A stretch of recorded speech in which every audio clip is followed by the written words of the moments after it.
Hi, I'm Shan from UME Academy, and I love playing the games that my students make. I'm going to go play one right now.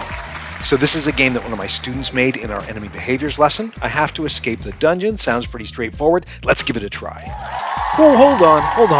There's a lot going on here. This is chaos. I'm trying to watch this ghost, but he's kind of making me feel a little funny. And go! Oh, I made it! Check out this bat. No. Zombie, no. Get out of my way. Taking that heart. Oh, hey, I got some treasures. That's kind of nice. Ah! Got a coin, What's the... How in the world am I going to get past this bat? Close your eyes, cross your fingers, and jump! Oh, no. Whoa, wait. Oh, no, he still got me. Ah!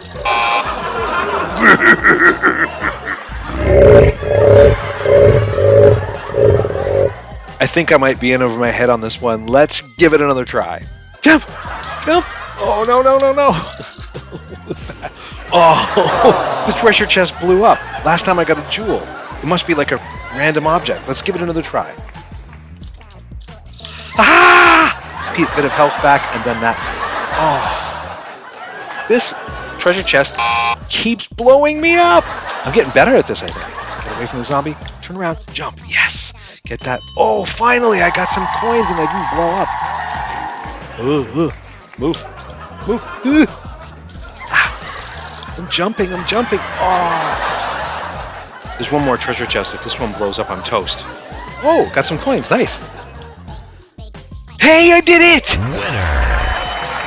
I have to hand it to you, game designer. That was a really fun game. It was really thrilling, very exciting. It was tough at first.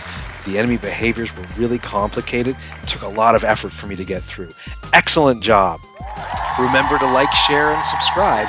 And next time, maybe I'll be playing your game.